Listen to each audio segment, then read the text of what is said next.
So that is why if there is no Mata ji there is no show, there is no challenge. तो सिमर किस चीज़ को overcome कर रही है? स्पेलिंग मिस्टेक है, एक अलग लगा दिया है। इस शो का नाम है ससुरा सिमर का, ल एक्स्ट्रा लगा दिया है क्योंकि वो ससुर थे। उसके फादर मदर को पुलिस में पकड़वा दिया, और भी बहुत कुछ किया उसके साथ। तो वो मुझे लोगों से बहुत हेट मिलती थी। कहीं ना कहीं आप ये सोशल मीडिया पे ये जो स्टार बन जाना, इवन जो कई सारे रियलिटी शोज़ का जो फेम होता है और फिर उसके बाद में कई सारे लोग उनको फॉलो करने जाते हैं, कई सारे लोग मतलब पैप्स वगैरह उनको जा रहे हैं, जो दर्जा जो मिलना चाहिए किसी सीनियर एक्टर को वो उनको ना देके, और मतलब आप किसी रियलिटी शो स्टार को आप वो फेम देते हैं। ऐसा कई सारे प्रोड्यूसर्स का ऐसा कहना है, मैं उनको कोट कर रहा हूँ, ये मेरे वर्ड्स नहीं है, कि लोगों ने उनको वहाँ बैठा दिया है जहाँ पे किसी कोई अच्छा काम करके या अच्छी चीज़ें करके आप उनको वो चीज़ें नहीं दे रहे हो। Do you think so it's a right और इट्स अ रॉन्ग? मैं कोट करना चाहूँगा, ये कोट है राजन शाही का, जो प्रोड्यूसर हैं, कई सारे शोज़ वो बना रहे हैं। आपने आई एम नॉट श्योर आपने उनके बारे में सुना होगा। डायरेक्टर रहे हैं। आई ऑलवेज से कि राजन जी प्रोड्यूसर बन गए, बहुत अच्छी बात है, but I miss him as a director. उन्हीं का ये कोट है कि लोगों ने उनको स्टार बना दिया है जो ना एक्टर्स हैं ना वो चीज़ डिजर्व करते हैं। ये बिल्कुल सही। अभी तो हम जो बात कर रहे थे कि अगर आप इन्फ्लुएंसर्स को एज एन एक्टर लेने की कोशिश कर रहे हैं, बहुत बढ़िया, लीजिए, लेकिन आपका ही वक्त बर्बाद होगा, क्योंकि एज एक्टर एक अलग प्रोफेशन है। इन्फ्लुएंसर, हाँ, अगर कोई इन्फ्लुएंसर एक्टर बनना चाहता है, उसकी दिल से इच्छा थी कि वो एक्टर बनना चाहता है और उसने उसके ऊपर काम किया है, ज़रूर लीजिए, कोई प्रॉब्लम नहीं है। लेकिन जस्ट बिकॉज वो सोशल मीडिया पे बहुत पॉपुलर है इसीलिए आप उनको लेना चाहते हैं, बकवास है, ये बिल्कुल बेकार है। और आप कैसे देखती हैं इस रियलिटी शो के इस फेम को, ये बिग बॉस वाले फेम को? वो 1 साल तक रहता है। Make hay while the sun shines, this is the motto for them, कि जब तक क्या बोलते हैं चल रही है। आप 1 साल के राजा हैं, अगले साल कोई और आ जाने वाला है, तो वो तो उनको 1 साल में जितना बना पाएंगे वो बनाएंगे, और फिर अगले साल फिर अगर अपने क्राफ्ट पे काम नहीं करेंगे, अगर किसी और चीज़ पे काम नहीं करेंगे, कि 1 साल के बाद वो क्या ऐसा काम कर रहे हैं कि अगले साल भी वो लोगों की नज़रों में रहें, सिर्फ बेकार वीडियोस और क्या बोलते हैं अजीब फूहड़ बातें ना करके, वो क्या ऐसा कर सकते हैं अपनी ज़िंदगी के साथ कि वो एज अ वैल्यू लोगों की ज़िंदगी में लाएं और फिर सोशल मीडिया पे रहें, वो अलग बात है। अगर कोई ऐसा कर पा रहा है तो बहुत बढ़िया, वो ज़रूर मिलना चाहिए उनको, जितने दिन तक फेम मिले उतनी अच्छी बात है। लेकिन अदरवाइज़ जितने भी सोशल मीडिया या फिर रियलिटी शोज़ के जितने भी विनर्स या फिर पार्टिसिपेंट्स हैं, वो उनकी मियाद 1 ही साल तक है, अगर उन्होंने अपनी ज़िंदगी में कोई और इजाफा ना कर लिया हो तो ठीक है, कोई बात नहीं, देते हैं आपको 1 साल। आप देखते हैं आप अपनी ज़िंदगी का क्या कर सकते हैं, क्योंकि हमने तो 28 साल मेहनत की, हम तो उसी का ही चाहते हैं जो चाहते हैं। माता जी के कैरेक्टर ने क्या क्या दिया है आपको, क्या लगता है? बहुत सारा प्यार, बहुत सारा रिस्पेक्ट। मैं शुरू से, क्योंकि मैं थिएटर की हूँ, तो मुझे टीम वर्क शुरू से ही पसंद है, I am a team person. लेकिन उसको सही मायनों में अगर किसी शो में मैं अप्लाई कर पाई अपने थिएटर के टीम वर्क के आइडिया को, वो था ससुराल सिमर का सीज़न 1 एंड सीज़न 2। लेकिन आपको एक चीज़ नहीं लगती, सॉरी मैं इंटरप्ट कर रहा हूँ आपको, जितना ही इम्पॉर्टेंट रोल वहाँ पे सिमर का था, रोली का था, उतना ही इम्पॉर्टेंट रोल वहाँ पे उस शो के अंदर माता जी का था? क्योंकि मेरे ख्याल से माताजी ही डिपिक्ट करती थी ससुराल। अगर माताजी, क्योंकि देखिए ड्रामा किससे होता है, कॉन्फ्लिक्ट से होता है। कॉन्फ्लिक्ट कौन क्रिएट कर रहा था? माताजी क्रिएट कर रही थी राइट एट द बिगिनिंग। तो अगर कॉन्फ्लिक्ट ही नहीं होगा तो शो क्या होगा?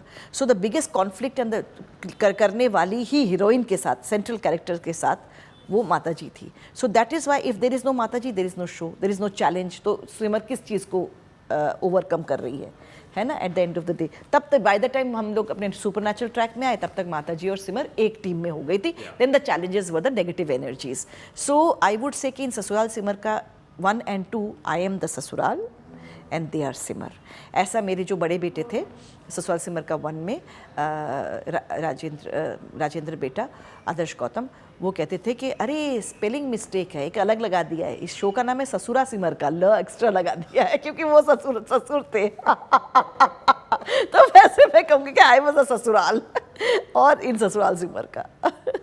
क्या लव आपको मिला है और क्या हेट आपको उस टाइम पे उस कैरेक्टर को मिला है, अगर उस वक्त की अगर मैं बात कहूँ तो माता जी के लिए?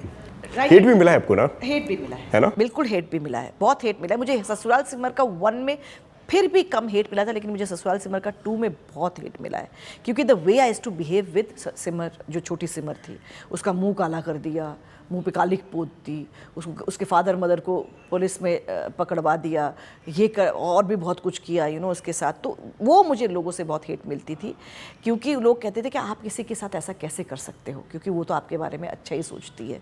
और ससुराल सिमर का 1 में भी मुझे लोगों से शुरू में हेट मिली थी। हेट एक्चुअली नहीं था, उनको लगता था ये तो इतना सही बात करती हैं, सही वो करती हैं, फिर ये सिमर के साथ ऐसा क्यों बिहेव कर रही है।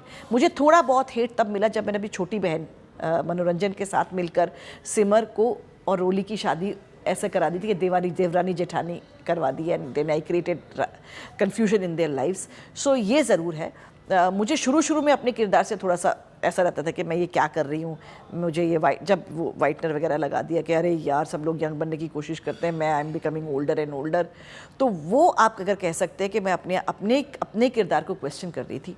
लेकिन जब मैंने बोला ना कि मेरे अंदर की जो ममता है, जो मदरहुड है, वो मेरे सामने के लोगों ने मेरे अंदर जगाई। लेकिन आपको उस वक्त ये कहने आया कहीं ना कि मैं टाइप कास्ट हो जाऊंगी यहाँ पे इस कैरेक्टर में? सबने कहा भी कि आप टाइप कास्ट हो जाओगे, लेकिन इसीलिए जब ससुराल सिमर का 1 ख़त्म हुआ तो इमीडिएटली बिना सोचे समझे मैंने नामकरण नाम का एक शो एक्सेप्ट किया, which was absolutely close to my age. मेरा लुक चेंज, मेरी बात चेंज, मेरा character change, everything was completely different. तो वो 3 बीच में जो ससुराल सिमर का 1 और 2 के बीच के 3 साल थे, उस पर मैंने नामकरण किया, मैंने इंटरनेट वाला लव किया और लॉकडाउन की लव स्टोरी किया, और सब में मैं कहीं पर भी दादी नहीं थी, मैं हर जगह माँ थी, क्योंकि वो मेरे मदर, वो करेक्ट एज था। फिर आया ससुराल सिमर का 2, तो मैं वो लालच नहीं गिव अप कर पाई कि मैं अपनी ही ट्विन, जिसका फर्स्ट सीज़न में कोई आइडिया ही नहीं था कि उसकी कोई क्या बोलते हैं ट्विन है, उसको सेकंड सीज़न में सेम कैरेक्टर, सेम फेस, अपनी ट्विन करके मुझे किरदार करना है। It was a challenge for me. क्या रीज़न मानती हैं आपकी, मतलब सीज़न 1 को वो बीट नहीं कर पाया दूसरा सीज़न? मेरे ख्याल से लोग बहुत कुछ सीज़न 1 में देख चुके थे, जो सीज़न 2 में हम सिर्फ रिपीट ही कर रहे थे। तो जब तक वो कहानी अपने आप में नई कहानी थी कि बड़ी माँ जो है वो म्यूज़िक से नफ़रत करती है, क्योंकि उनके हस्बैंड किसी गाने वाली को उसकी मिस्ट्रेस बन गई थी, फिर वो कैसे चैलेंजेस करती है, और लड़की जो सिमर जो है वो गाना गाती है, और वो जो चैलेंज को पार करके एक्सेप्टेंस का था, वंस इट वाज एक्सेप्टेड, तो वो जो हमारी एक्सेप्टेंस थी वो 2 साल में हुई थी, यहाँ पे एक्सेप्टेंस हमारी 8 महीने में ही हो गई थी। फिर हम लोग साथ मिलके नॉर्मल लड़ाई लड़ रहे थे। फिर जब सुपरनैचुरल आ गया तो वहाँ पे ऐसे सारे सुपरनैचुरल हम कर चुके थे।